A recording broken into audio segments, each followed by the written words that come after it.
pressing Document, Email, or Web Page to copy and paste, then you already know what selections in Photoshop entail.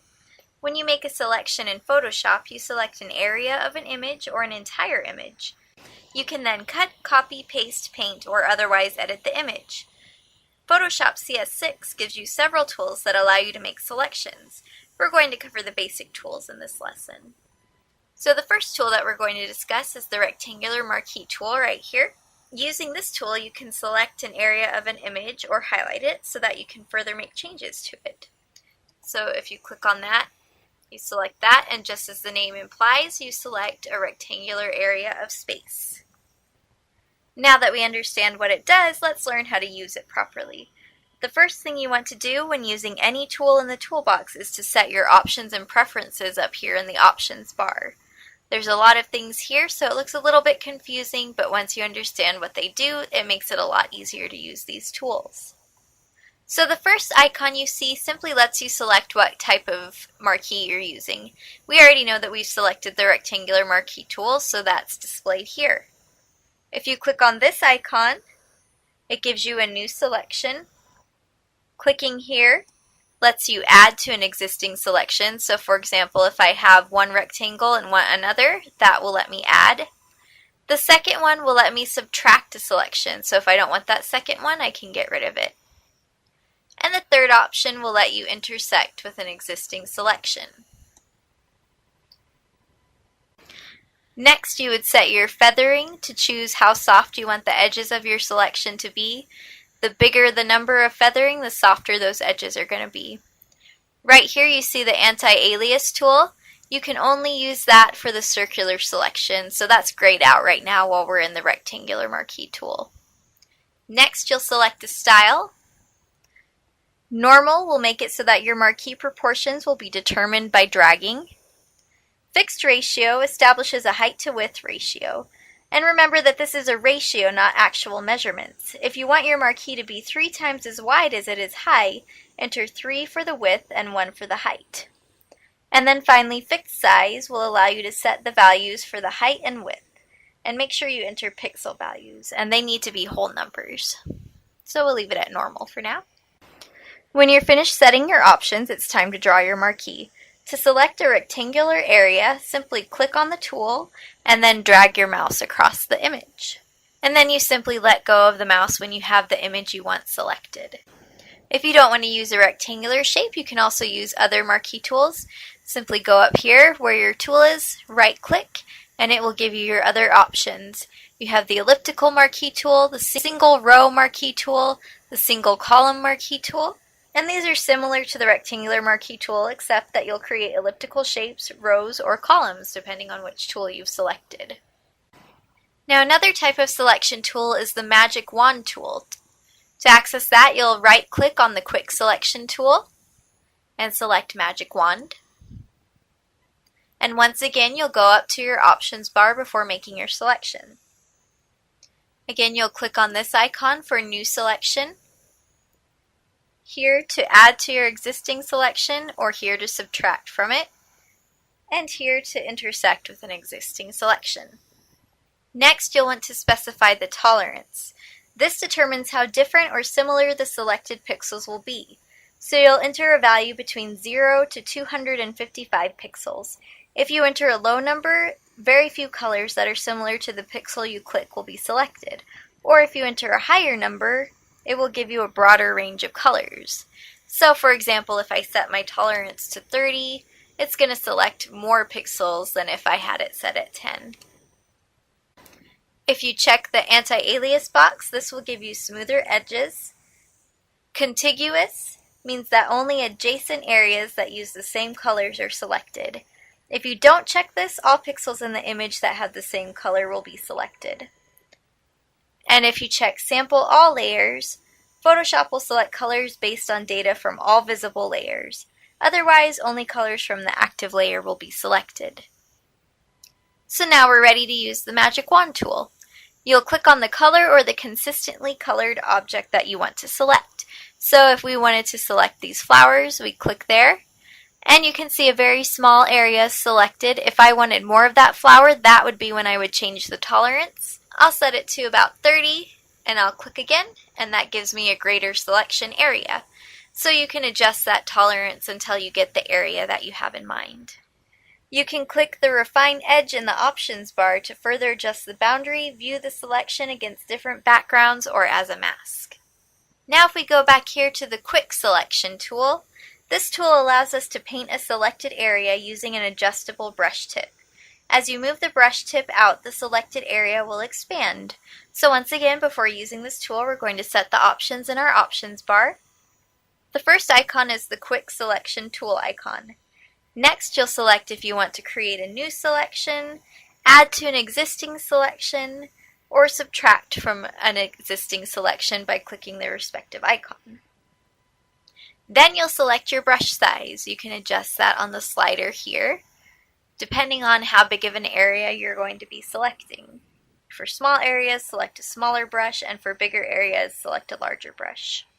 I want to select one of the blossoms of the flowers, so I'm going to choose a fairly large brush here. And then you'll just use your mouse to drag over the area that you want to select. Next, we'll look at the Lasso tool here. You can use the Lasso tool to draw freeform selections. To use the Lasso tool, you'll click on it and then drag the mouse over the image. You have to close the image in order for the Lasso tool to work. In other words, your starting point and ending point must connect. So for example, if I click here and want to select the flower, I'll just work my way around. And in order for the Lasso tool to work, I have to go all the way back up to my starting point and close the selection there. And once again, before you use the Lasso tool, you'll want to check your options and make sure everything is the way you want it. Once again, you can set your feathering, you can check anti-alias, and you can decide if you're adding to, subtracting from, or creating new selections. If you right-click the downward arrow on the Lasso tool, you can also select the Polygonal Lasso tool or the Magnetic Lasso tool. The Polygonal Lasso tool will allow you to draw polygonal shapes. So you'll click, and then each time you click, it adds a new point. So if I just wanted the rough general area of that flower, I would keep clicking, and then once again close the selection. Now if I use the Magnetic Lasso tool, on the other hand, that will snap around the edges of aspects in an image when you drag your mouse along the border. So for example, I click once, and then I can drag along, and Photoshop will automatically create different magnetic points as I work around that selection. And once again, you click to close that. So that's a little easier if you don't want to have to keep clicking on your selection. And once more, you'll select the type of selection you want to make, and then set the feathering and the anti-aliasing options. Next, you'll set a detection width. Photoshop will only detect edges within the specified distance of the mouse pointer. You'll also set the contrast. This will specify the lasso's sensitivity to edges in your image. If you set it to a higher value, the lasso will only detect edges that have a sharp contrast to their surroundings. And you'll specify the frequency. This is the rate that the lasso sets fastening points. If you select a higher value, it will anchor the selection border in place more quickly. And if you're working with a stylus tablet, which is like a pen tool that you use to draw on the computer, you can select or deselect the stylus pressure option. If it's selected, you can increase the stylus pressure to decrease the edge width. Now let's talk about something called the Free Transform tool. If you use the Free Transform tool, you can apply transformations to selections, such as rotate, scale, skew, distort, and perspective. You can do this in just one continuous operation because instead of using a whole bunch of different commands, you can simply press a key on your keyboard to toggle between transformation types. So I'm going to go ahead and hit Ctrl-A on my keyboard to select the entire image. And then I'm going to go up to Edit and select Free Transform. Now we'll click the Move tool in the toolbox and go to the Options bar and check Show Transform Controls. Now you're going to see a bounding box with handles around our selection. So you see the little squares here, these are called handles. Now if you click on any of these handles, you'll see that measurements appear up in your Options bar. You can start scaling by dragging on those handles. You can see this distorts the scaling, but if you hold down the Shift key, it will give you proportional scaling so that your image proportions remain the same. Or if you prefer to scale numerically, you can use the values up here. You can change width and height up in the options bar, and if you want to keep the proportions the same, click this button here. So for example, if you wanted to reduce the width and height by 50%, just change that to 50. You can also rotate your image, and you can do this by dragging. If you move your cursor, you can see that there are two arrows here. That means you're ready to rotate. Simply click your mouse down and drag to rotate that image. And while using this tool, if you want to keep your rotations to 15-degree increments, you can simply hold down the Shift key, and then when you rotate, it will stay in 15-degree increments. If you have a specific angle that you want to rotate to, you can also go up into your options bar and enter the degree increments on your own. If you want to distort your image and have the distortion relative to the center of the border, press Alt, and then you can drag any handle to distort that image. If you want to distort your image and have the distortion relative to the center of the border, press the Alt key and you'll see the mouse changes, and then drag any handle and you can distort that. If you want to distort freely instead of keeping it in the center, hit Control and then drag your handles, and you can see that that changes your distortions pretty dramatically. If you want to skew an image, hit Control Shift and then drag a handle. Your image will skew. And if you prefer to skew numerically, you can enter numeric values in the H and V boxes up in your toolbar. If you want to apply a perspective to your image, click Control-Alt-Shift and drag a corner handle. You can see that changes your image's perspective. You can go various directions there. And if you want to warp your image, go up to this icon, and this will allow you to choose between free transform and warp modes. So once you've clicked that icon, you can drag the points.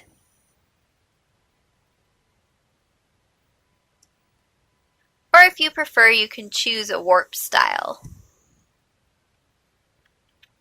If you want to change your reference point, you can do that up here in the reference point locator. Just select whichever square you want your reference point to be. And if you like the way something looks and you want to keep your transformation, click on the check mark and that will apply it. If you decide you don't like how it looks and you want to cancel it, just click here and it will undo that. Now let's talk about the Transform tool. The Transform tool works much in the same way as the free Transform tool, except that you tell Photoshop how you want to transform the selection and then you use the options bar. So start out by making your selection. We've already got everything selected. And then go to Edit, Transform. Now you'll see that it gives you different options here. If you hit again, it will repeat the last transformation that you applied. Otherwise, it gives you all the options that we worked with in the free Transform tool. So select the way you want to transform, and then adjust your options in the option bar as we discussed earlier in this lesson. Now as you're working with your selections, there's no doubt that sometimes you'll make a selection only to realize that you need to either expand it or change it. Photoshop makes this really easy to do. Whenever you need to modify a selection, you need to make sure you have something selected first. So we'll select here, and then press the Shift key. Now that you press the Shift key, you can see that it's selected the plus icon here. Then you can click and hold down, move your cursor to expand your selection as you see fit. And you can see it expands it there without deleting your original selection. If I decide I don't want that selected and I'd like to take it away, I can hit the Alt key. That will turn to a minus, and then I can remove the spots that I don't want. Now as an example, let's say that we used our magnetic lasso to cut out an image. You can see here that we've selected the flowers. We've done the best that we could with the selection tool, but now we want to refine the edges so that none of the background is showing. As you can see, I've caught a few extra bits here with my lasso tool. And I also want to make sure that nothing gets misshapen in my selection. So first, before we move on, I'm going to create a new layer real fast, just so I can show you how this will look before and after. You don't need to do this in your own selections. So to refine the edges, we're going to go to Options and click the Refine Edge button. Now if I move that out of the way, we see this dialog box has appeared, and we also see what we selected, and the background has been turned white around our selection. So now that we've got this, we can set our options in the dialog box. Under the View mode in the dialog box, you'll choose how the selection is displayed. You can hover your mouse over each mode until a tip is displayed that tells you what each mode does. If you check Show Original, it means that this displays the original selection for comparison. Show Radius will show the selection border where the edge refinement occurs, but for now we'll select Show Original. In the Edge Detection section, putting a check mark by Smart Radius means that Photoshop will automatically adjust the radius for hard and soft edges that are in the border region. Examples of soft edges are hair and fur. You don't want to use Smart Radius if the border is all hard or all soft. Now you can adjust and fine-tune the edge in the Adjust Edge section. Smooth will reduce irregular areas to create a smooth outline. Feather will blur the transition between the selection and the surrounding pixels. Contrast will increase the soft edge transitions and make them more abrupt when increased. Shift Edge will move soft edged borders inward with negative values or outward with positive values. And this is a great way to remove background colors from selected objects. If you check Decontaminate Colors, this will replace color fringes with the color of selected pixels that are nearby. And the amount will change the level of decontamination and fringe replacement. Output To will determine whether the selection you've refined becomes a new selection or turns into a mask on the current layer, or if it becomes a new layer or document. So go ahead and click OK. Alright, I've created some before and after shots to show you the difference between our originally selected edge and our refined edge. I placed our selection against a black background to make it easier to see. So this is our original selection. It's not bad, we can see the flowers here, but in our refined selection, you can see the edges are much softer. If we were going to be placing this image over another image, we would want those softer edges and it would blend easier with its background. So that's a good example of what the refined edge option does. Now let's go back to our original image here. I'm going to delete those extra layers I created. We're back to where we were. Another cool tool that you'll probably be using a lot as you work with your images is the content-aware fill. So let's say, for example, that we took our rectangular marquee tool and we cut a spot from our image here. If we select that and hit the delete key, we're going to fill that with the background color. And it leaves a big empty space. However, if we go back, so we'll step backward, we've got that space back, hit delete again. Instead of the background color, select Content Aware. Once you've selected Content Aware, click OK. And it'll sometimes take a moment for that to fill. You can see that Photoshop has automatically used the background information to fill that area. You can see it looks a little bit different than it did before, but you can't really tell that the picture has been edited. So this is something you'd want to use, for example, if you wanted to remove a person or object from a photo. If there was anything in there that you didn't want, this is a really nifty tool to make that editing quick and easy.